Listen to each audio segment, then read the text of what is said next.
اللہ اللہ اللہ اللہ اللہ حاضرین، سامعین و سامعات، ناظرین و ناظرات، کتاب التوحید کے اس درس میں آپ تمام حضرات کا خیر مقدم ہے۔ اللہ رب العالمین ہمارے اور آپ کے مل بیٹھنے کو قبول فرمائے، علم دین، علم نافع سیکھنے، اس کے مطابق عمل کرنے، اس کی دعوت عام کرنے اور اس راستے میں آنے والی مصیبتوں کے اوپر اللہ رب العالمین ہمیں اور آپ کو صبر کی توفیق نصیب فرمائے۔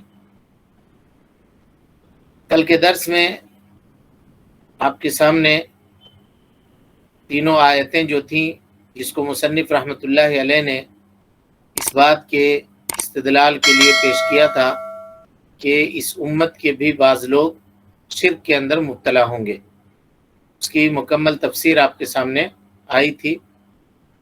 ہم لوگ آ کر کے رکے تھے حضرت ابو سعید خدری رضی اللہ تعالیٰ عنہ کی روایت، ان رسول اللہ صلی اللہ علیہ وسلم قال، جس میں اللہ کے نبی صلی اللہ علیہ وسلم نے فرمایا، لَتَتَّبِعُنَّ سُنَنَ مَنْ كَانَ قَبْلَكُمْ، کہ تم اپنے سے گزشتہ لوگوں کے طریقوں کی پیروی کرو گے، بالکل برابر برابر، یہاں تک کہ اگر ان میں سے کوئی شخص گوہ کے سوراخ میں بھی داخل ہوا ہوگا تو تم بھی داخل ہو جاؤ گے۔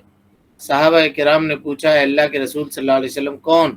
یہود و نصارہ، ان کی اتباع کریں گے لوگ، ان کی پیروی کریں گے؟ تو آپ صلی اللہ علیہ وسلم نے فرمایا، فمن، اگر یہود و نصارہ نہیں تو اور دوسرے کون؟ اور دوسرے کون؟ یعنی سوالیہ انداز میں اللہ کے نبی صلی اللہ علیہ وسلم نے ان کے سوال کا جواب دیا۔ یہ حدیث جو ہے جی، شیخ محمد بن عبد الوہاب رحمۃ اللہ علیہ نے شیخ الاسلام ابن تیمیہ رحمۃ اللہ علیہ کی کتاب سے نقل کیا ہے، ذکر کیا ہے، جیسا کہ شیخ الاسلام نے اس کو، شیخ الاسلام ابن تیمیہ رحمۃ اللہ علیہ نے اس کو ذکر کیا ہے، مگر یہ حدیث جب آپ اس لفظ سے تلاش کیجئے گا حدیث کے کتابوں کے اندر تو یہ حدیث آپ کو نہیں ملے گی۔ ہاں، اس حدیث کا معنی جو ہے وہ صحیحین کے اندر، بخاری اور مسلم کے اندر موجود ہے، لیکن سیم اسی لفظ کے ساتھ حدیث آپ کو کہیں بھی نہیں ملے گی۔ صحیح بخاری کی روایت ہے کہ اللہ کے نبی صلی اللہ علیہ وسلم نے فرمایا، لَتَتَّبِعُنَّ مَنْ كَانَ قَبْلَكُمْ، تم لوگ ضرور بالضرور پیروی کرو گے اپنے سے پہلے لوگوں کی، شبرم بشبرین، برابر برابر، یعنی ایک بالشت ایک بالشت، یعنی جس طرح سے دو بالشت کے اندر کوئی فرق نہیں ہوتا، کوئی آدمی ناپے ایک بالشت تو ایک بالشت اور دوسرا بالشت، اس میں کوئی فرق نہیں ہوگا، اور اسی طریقے سے ذراعً بذراعٍ، ایک ہاتھ دوسرا ہاتھ، کوئی فرق نہیں ہوتا ہے ناپنے کے اندر، کہا بالکل اسی طریقے سے، ہے نا، حتی لو دخلوا فی ظہر ضب، کہ اگر ان میں سے کوئی گوہ کے سوراخ میں بھی داخل ہوا ہوگا، لَاتَّبَعْتُمُوهُمْ، تو تم ان کی اتباع اور پیروی کرو گے اور تم بھی اس میں داخل ہوگے۔ قلنا یا رسول اللہ، صحابہ کرام کہتے ہیں کہ ہم نے کہا کہ کون اللہ کے نبی صلی اللہ علیہ وسلم؟ الیہود والنصارہ، کیا یہود و نصارہ کی پیروی کرے گی آپ کی امت؟ تو نبی صلی اللہ علیہ وسلم نے فرمایا نعم، ہاں، یہ روایت بخاری کی ہے، اور اسی طریقے سے مسلم کی روایت ہے، اور مسلم کے الفاظ ہیں، لَتَتَّبِعُنَّ سُنَنَ الَّذِينَ مِن قَبْلِكُمْ، ہے نا، اپنے سے پہلے لوگوں کی تم پیروی کرو گے، ان کے طریقے کی پیروی کرو گے ضرور بالضرور، شبرم بشبرن، ذراعً بذراع، حتی لو دخلوا فی جہر ضب لاتبعتموہم۔ قلنا یا رسول اللہ، صحابہ نے پوچھا اللہ کے نبی صلی اللہ علیہ وسلم کون؟ الیہود والنصارہ، قال فمن، تو آپ صلی اللہ علیہ وسلم نے فرمایا تو پھر اور کون؟ تو پتہ یہ چلا کہ یہ جو حدیث ہے جو آپ کے سامنے پڑھی گئی، یہ صحیحین کے اندر موجود ہے، بخاری اور مسلم کے اندر، لیکن یہ لفظ جو آپ پڑھ رہے ہیں اس لفظ کے ساتھ آپ کو کہیں بھی یہ حدیث نہیں ملے گی، بخاری اور مسلم دونوں جگہ یہ روایت موجود نہیں ہے، بلکہ اس کا معنی موجود ہے، اس کا معنی موجود ہے۔ اب آئیے ہم اس حدیث کی شرح کرتے ہیں اس لفظ کے ساتھ جس کو مصنف رحمۃ اللہ علیہ نے، شیخ الاسلام محمد بن عبد الوہاب رحمۃ اللہ علیہ نے ذکر کیا ہے۔ کہتے ہیں نبی سعید رضی اللہ عنہ، حضرت ابو سعید رضی اللہ تعالیٰ عنہ سے روایت ہے، ان رسول اللہ صلی اللہ علیہ وسلم قال، نبی صلی اللہ علیہ وسلم نے فرمایا، لتتبعن، اور یہ خطاب ہے جی امت سے، امت کو مخاطب کر کے نبی صلی اللہ علیہ وسلم فرما رہے ہیں، لتتبعن، تم لوگ ضرور بھی ضرور اتباع کرو گے، پیروی کرو گے۔ تو اس خطاب سے کیا پوری امت مراد ہے؟ نہیں، ہاں، نبی صلی اللہ علیہ وسلم کی پوری امت مراد نہیں ہے، بلکہ یہ لفظ عام ہے اور اس سے خاص معنی مراد ہے کہ امت کے چند لوگ، امت کے چند افراد، ہے نا، امت کا کچھ گروہ، امت میں سے کچھ لوگ وہ پیروی کریں گے، سارے کے سارے لوگ نہیں کریں گے۔ یہ گفتگو آپ کے سامنے ہو چکی ہے۔ سنن کہتے ہیں جی، سین کے فتحہ کے ساتھ سنن کے معنی راستہ ہے نا، اور اس کو سنن بھی کہا گیا ہے، سنن۔ تو سنن یہ سنت کی جمع ہوگی جس کے معنی بھی طریقہ، راستہ۔ تو اگر ہم سنن کہیں گے تو یہ واحد ہوگا، اور سنن کہیں گے تو یہ جمع ہوگی۔ بہرحال کہا لتتبعن سنن من کان قبلکم، تو میری امت کے بعض لوگ یہود و نصارہ کے راستے کی پیروی کریں گے۔ حذف القدہ بالقدہ، اس کی تفسیر ہم نے کل کی تھی آپ کے سامنے۔ کہا کہ جو تیر ہوتا تھا اس زمانے میں، اس کے آخری حصے میں یہ لوگ پنکھ لگاتے تھے، 3 پنکھ، اور وہ تینوں کا تینوں پنکھ ایک دوسرے سے ایک دم سیم ہونا چاہیے۔ ذرا سا بھی فرق ہوگا تو نشانے کے اوپر تیر جائے گا نہیں، وہ ادھر ادھر چلا جائے گا۔ لہذا جس طرح سے تیر کا وہ پنکھ ایک دم برابر ہوتا ہے، تم بھی یہود و نصارہ کے ساتھ ایک دم برابر برابر ہو جاؤ گے۔ اس کو کہتے ہیں زیروکس کاپی، ایک دم کاپی ہو جاؤ گے اس کے جیسے یہود و نصارہ ہیں، اسی طرح سے اتباع میں اور پیروی میں۔ پھر اللہ کے نبی صلی اللہ علیہ وسلم نے فرمایا حتی لو دخلوا جحرا، اگر وہ لوگ داخل ہوئے ہیں، جحر کہتے ہیں سوراخ کو، ہے نا، اور ضب کہتے ہیں معروف جانور ہے جس کا ترجمہ صاحب کتاب نے آپ کے سامنے سانڈے سے کیا ہے، اور گوہ بھی اس کو کہا جاتا ہے۔ تو 2 صفت کی وجہ سے اللہ کے نبی صلی اللہ علیہ وسلم نے گوہ کا تذکرہ کیا جی۔ کہا کیوں؟ کہا دیکھیے گوہ کا جو سوراخ ہوتا ہے وہ بہت تنگ ہوتا ہے، آدمی اپنا ہاتھ تک اس میں داخل نہیں کر سکتا، اتنا تنگ اس کا سوراخ ہوتا ہے، اس کا گھر جو ہوتا ہے زمین میں رہنے کی جگہ۔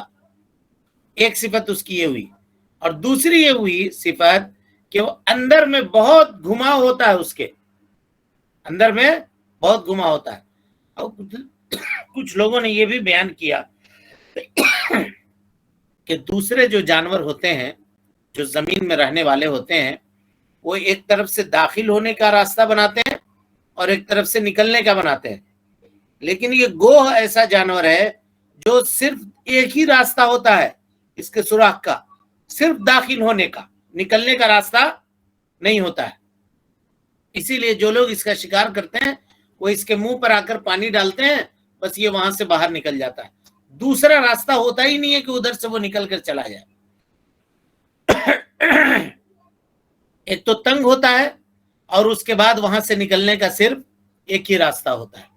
تو اللہ کے نبی صلی اللہ علیہ وسلم نے فرمایا کہ تم لوگ ان کی پیروی کرو گے اگر وہ گوہ کے سوراخ میں داخل ہوئے ہوں گے، جو ناممکن ہے کسی انسان کا داخل ہونا، لیکن اس ناممکن چیز سے تشبیہ دی اللہ کے نبی صلی اللہ علیہ وسلم نے، تاکہ یہ پتا چلے کہ تم کتنی پیروی کرو گے۔ یعنی اگر وہ کوئی ناممکن کام بھی انجام دیا ہوگا تو یہ امت کے افراد ان کی پیروی میں، ان کی اتباع میں اس ناممکن کام کو بھی انجام دینے کی کوشش کرے گی۔ یہ معنی ہوا حدیث کا، ہے نا۔ قالو صحابہ کرام نے پوچھا الیہود والنصارى، اللہ کے نبی صلی اللہ علیہ وسلم کیا وہ یہود و نصارہ ہیں؟ کس نے پوچھا؟ اس کا ذکر کہیں بھی نہیں آیا ہے۔ تو آپ صلی اللہ علیہ وسلم نے فرمایا کہ ہاں یہود و نصارہ اگر نہیں تو کون؟ تو پتہ یہ چلا مقصود یہ ہے کہ یہود و نصارہ کی اتباع اور پیروی تم کرو گے کس میں؟ معصیت کے اندر، اللہ رب العالمین کی نافرمانی کے اندر، اور دین میں بدعتوں کو پیدا کرنے کے اندر۔ جس طرح سے ان لوگوں نے اپنی دین کے اندر تحریف کیا، بدعتیں پیدا کی، انبیاء اور رسول کے دین کو چھوڑ کر کے اپنے بندے جیسے، اپنے لوگوں جیسے، یا اپنے کیے ہوئے جو لوگ تھے ان کے خود ساختہ دین کو انہوں نے نبی صلی اللہ علیہ وسلم کے دین کے مقابلے میں ان کے اوپر عمل کرنا ان لوگوں نے کافی سمجھا۔ اب غور کیجیے گا، یہی وہ یہودی ہیں جنہوں نے انبیاء کو قتل کیا، اور یہی وہ لوگ ہیں جنہوں نے انبیاء کے دین کے اندر تحریف کی، تبدیلی کی، دین کے اندر بدعت ایجاد کی اور اس کے اوپر عمل کرنا شروع کیا۔ بہرحال تو امت کے افراد بھی اس کی پیروی کرے گی، اور ہم آپ کو امت کے افراد بھی اس کی پیروی کریں گے، جیسا کہ اللہ کے نبی جناب محمد رسول اللہ صلی اللہ علیہ وسلم نے پیشین گوئی کر دی ہے اور بتا دیا ہے نا۔ تو اس حدیث کی وجہ دلالت کیا ہے جی؟ کیوں ذکر کیا مصنف رحمۃ اللہ علیہ نے اس حدیث کو؟ تاکہ وہ ایسا نہیں کرے۔ ہاں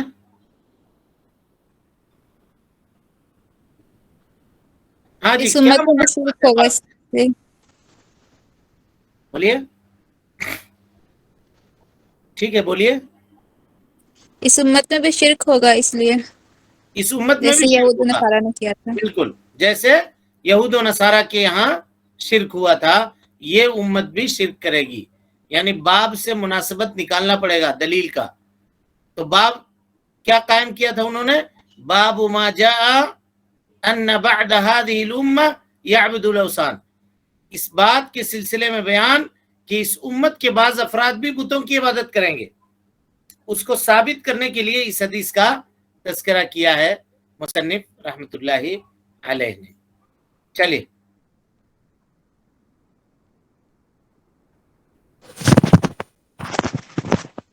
الحمد لله والصلاة والسلام على من لا نبي بعد، أما بعد فأعوذ بالله من الشيطان الرجيم، بسم الله الرحمن الرحیم۔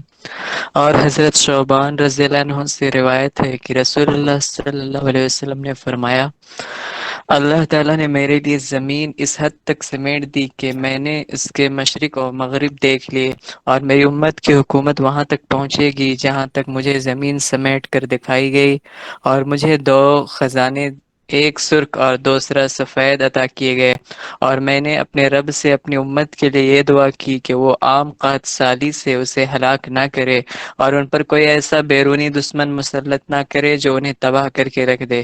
میرے رب نے فرمایا، اے محمد صلی اللہ علیہ وسلم، میں جب کوئی فیصلہ کر دیتا ہوں تو اسے ٹالا نہیں جا سکتا۔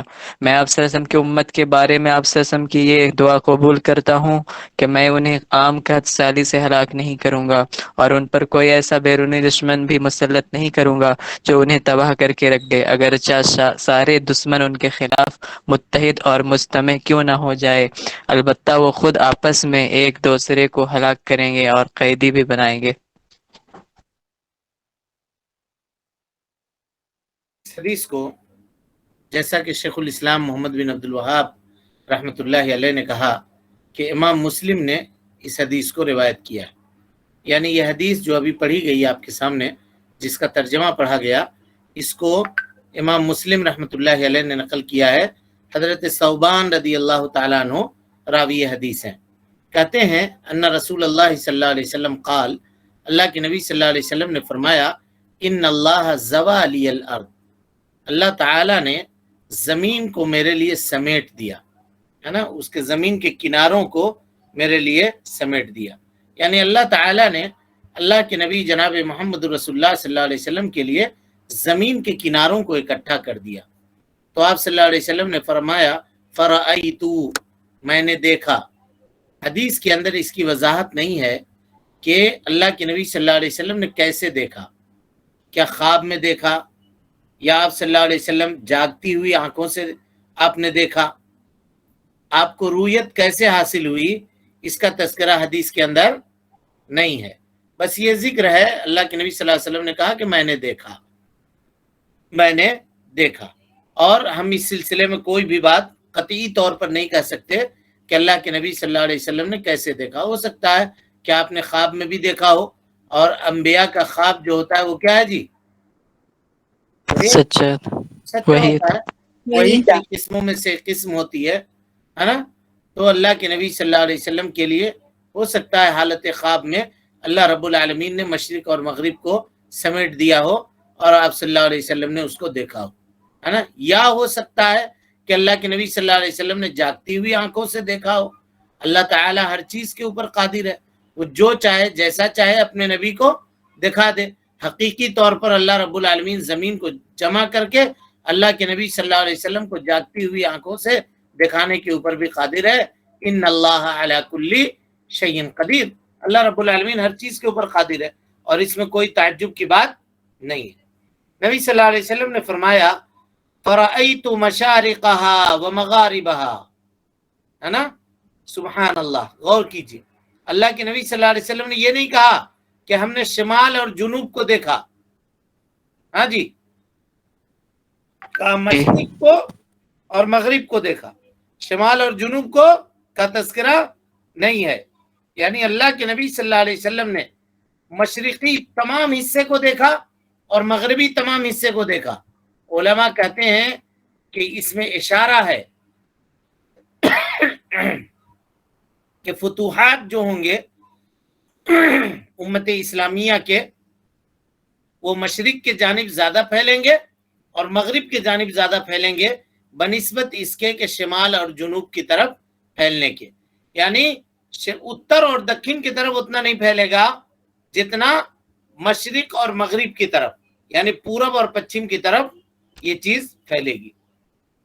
سمجھ میں آ رہی بات؟ تو اس سے احادیث میں ذکر شدہ الفاظ سے اس کی اہمیت اور ان مسائل کا استنباط سمجھ میں آتا ہے. یہاں ایک بات، چند لوگوں نے اس حدیث کا انکار بھی کیا ہے جی. کچھ لوگ کہتے ہیں کہ نہیں، یہ حدیث درست اور صحیح نہیں ہے. ایسے لوگوں کے تعلق سے کبھی بھی ان کے طرف دھیان نہیں دینا چاہیے. اور اگر آپ کے سامنے کوئی چیز آئے کہ یہ حدیث کے منکر ہیں یا حدیث کے انکار کرنے والے لوگ ہیں، تو اس کو کیا کیجئے، وہیں پہ ختم کر دیجئے، اس کو فارورڈ مت کیجئے، لوگوں کے سامنے اس کو پھیلائیے نہیں. ہم لوگوں کا معاملہ یہ ہے کہ کوئی اس طرح کی چیز اگر آئے تو ہم لوگ اس کو زیادہ سے زیادہ شیئر کرتے ہیں، پھیلاتے ہیں، اس کو عام کرتے ہیں. حالانکہ ایسا نہیں کرنا چاہیے.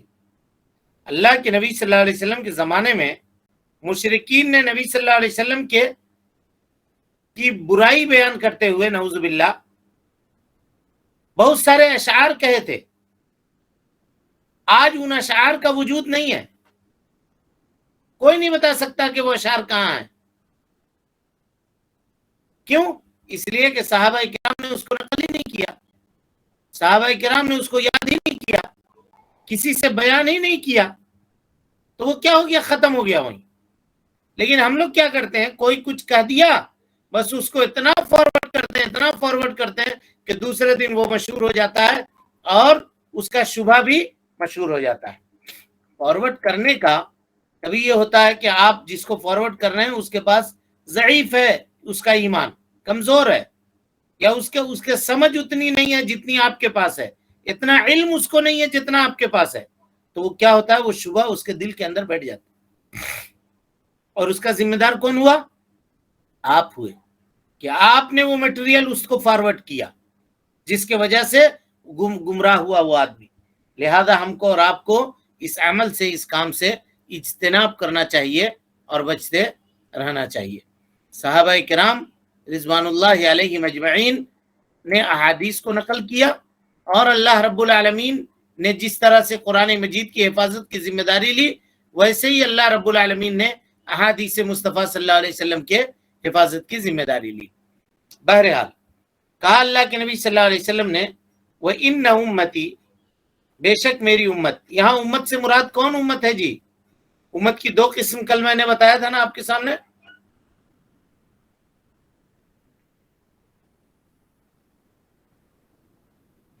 کون بتا سکتا ہے امت کی دو قسم ہے؟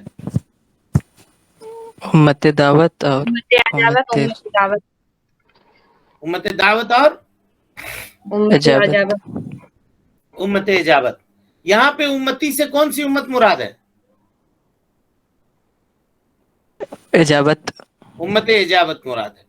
کہا اللہ کے نبی صلی اللہ علیہ وسلم نے کہ میری امت یعنی امت اجابت سیبلغ ملکها ما زوا، یہاں تک اس کی بادشاہت پھیل جائے گی جتنی زمین اللہ رب العالمین نے میرے لیے سمیٹی ہے.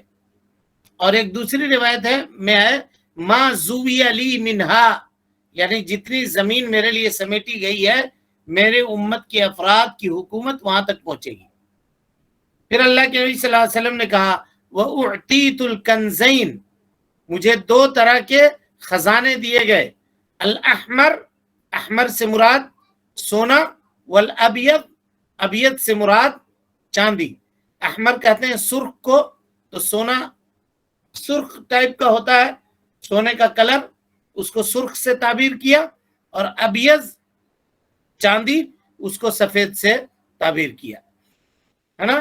اور اس سے مراد جو ہے یہ کسرا اور کیسر اس کا خزانہ ہے جو پورا کا پورا فرس کا جو ہے اموال تھا، فارس کا دینار کے اوپر تھا، اور دینار جو ہے وہ سونے کا تھا، اور روم کا جو مال تھا وہ پورا کا پورا چاندی کا تھا، اور وہ درہم تھا جو چاندی کا بنایا جاتا ہے. اللہ کے نبی صلی اللہ علیہ وسلم نے کہا، حدیث کے اندر غور کیجیے گا، سوال دیکھیے. اللہ کے نبی صلی اللہ علیہ وسلم نے اعطیتو، مجھے دیا گیا. اور جبکہ ہم کو معلوم ہے کہ کیا روم اور ایران یہ اللہ کے نبی صلی اللہ علیہ وسلم کے زمانے میں فتح ہوا ہے جی؟ نہیں. نہیں. کس کے زمانے میں؟ عمر فاروق. عمر ابن خطاب رضی اللہ تعالیٰ عنہ کے زمانے میں. تو اللہ کے نبی صلی اللہ علیہ وسلم نے یہ کیوں کہا اعطیتو، مجھے دیا گیا؟ مثال ان کی امت کو دیا. ہاں، مراد اعطیتو لامتی کنزین، مجھے دیا گیا امت کے لیے دو خزانے ہے نا. حقیقت میں یہ اللہ کے نبی صلی اللہ علیہ وسلم کی امت کو دیا گیا، لیکن اس کے سبب کون ہوئے؟ جناب محمد رسول اللہ صلی اللہ علیہ وسلم ہوئے. آپ کی سبب سے امت کو دیا گیا، گویا کہ جن کو دیا گیا وہ اللہ کے رسول صلی اللہ علیہ وسلم تھے. اس کے بعد نبی صلی اللہ علیہ وسلم نے فرمایا وَإِنِّي سَأَلْتُ رَبِّي لِأُمَّتِي، میں نے اپنے رب سے اپنی امت کے لیے سوال کیا، مانگا. یعنی سبحان اللہ، دیکھیے اللہ کے نبی جناب محمد رسول اللہ صلی اللہ علیہ وسلم مومنین کے لیے اور اپنے امت کے افراد کے لیے کتنا مہربان تھے، کہ اپنی امت کے لیے کتنا خوف کھاتے تھے کہ آپ امت کے لیے اللہ رب العالمین سے دعا کرتے تھے اور کثرت سے دعا کرتے تھے. کیا دعا کیا؟ کہ اللہ یہلکہا بسنۃ عامۃ، کہ اللہ رب العالمین امت کو عام قحط سالی سے ہلاک نہ کرے. ہاں جی، قحط سالی کسی کو ہلاک کرتی ہے؟ جی، یوسف علیہ السلام کا. تو قحط سالی کی وجہ سے ہلاک ہوئے.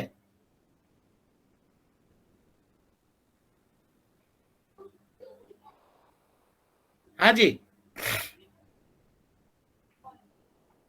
بولیے.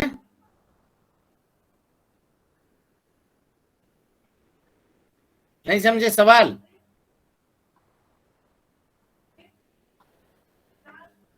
آدمی قحط سالی سے نہیں مرتا ہے، آدمی بھوک اور پیاس سے مرتا ہے جی. قحط سالی جب آتی ہے کسی بھی گاؤں میں یا کسی بھی شہر میں یا کسی بھی ملک میں، تو قحط سالی سے ہوتا کیا ہے؟ اناج، غلے جات اور اس طرح کی چیزیں اگنا بند ہو جاتی ہے، غلے کی کمی ہوتی ہے، کھانے پینے کی اشیاء کی کمی ہوتی ہے، اور لوگ کیا ہوتا ہے؟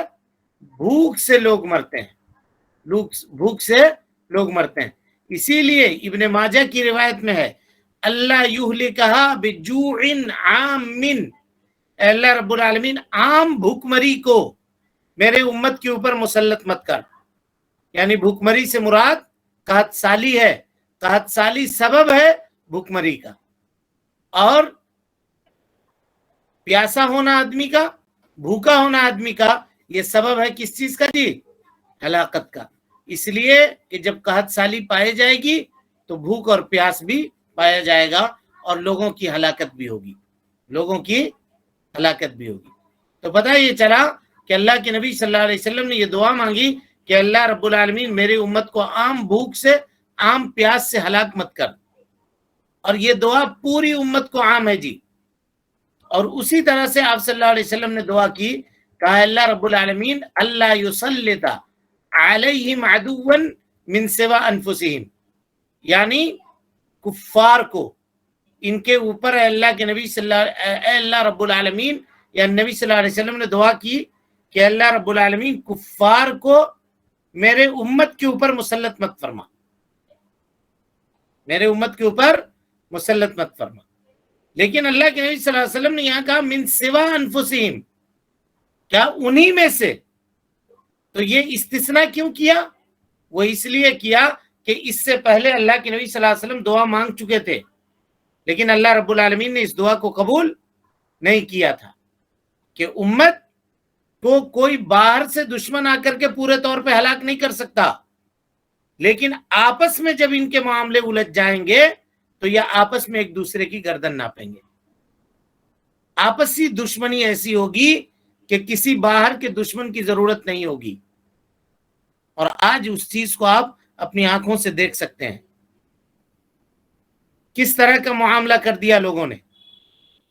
خود ایک دوسرے کا، اگر مان لیجئے کوئی پکڑا گیا سنی، تو لوگ جا کر کے شیعہ جا کر کے وہ بغل بجاتا ہے، کوئی اس کی مخبری کرتا ہے، کوئی فلاں کرتا ہے، کوئی چلا کرتا ہے، کوئی اس کے دکھ سے خوش ہوتا ہے، کوئی اس کے تکلیف سے اپنے آپ کو راحت اور آرام محسوس کرتا ہے.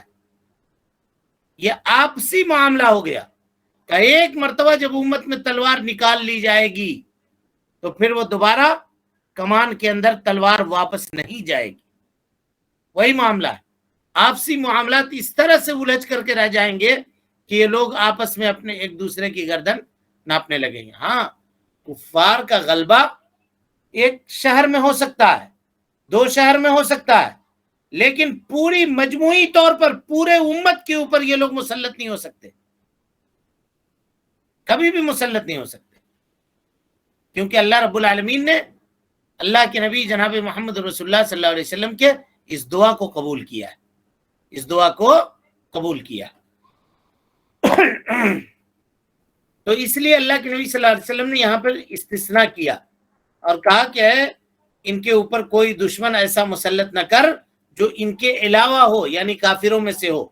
لیکن آپسی معاملے میں ان کے خود ہی کے لوگ جب آپس میں لڑنا شروع کریں گے تو پھر آپس میں ایک دوسرے کو قیدی بنائیں گے، آپس میں ایک دوسرے کو جیل کے سلاخوں کے پیچھے ڈالیں گے. یستبیح بیضتہم کہ مانے جماعتہم، ان کے جماعت کو ہلاک نہ کر دے ایسا دشمن تو کبھی بھی مسلط نہ کرنا. اللہ رب العالمین نے کہا کہ اے محمد صلی اللہ علیہ وسلم اذا قضیت قضاء، جب میں کوئی فیصلہ کرتا ہوں تو فیصلہ میرا ٹالا نہیں جاتا ہے، میرا فیصلہ ٹالا نہیں جاتا ہے. اب یہاں سے ایک لمبی بحث ہے کہ فیصلے کی کون سی قسم ہے جو اس حدیث کے اندر بیان کی گئی ہے.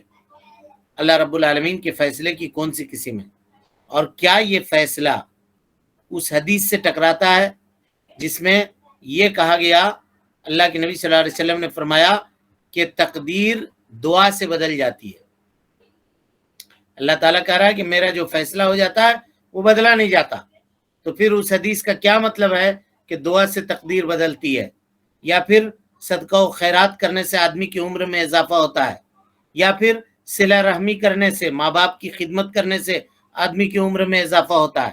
اس کا کیا مطلب ہے نا؟ یہ انشاءاللہ کل کے درس میں اس کی وضاحت آپ کے سامنے کی جائے گی. اللہ رب العالمین سے دعا ہے کہ اللہ تعالی ہمیں اور آپ کو حسن عمل کی توفیق دے. رب العالمین ہم سب کی اصلاح فرمائے، نیکیوں کو قبول کرے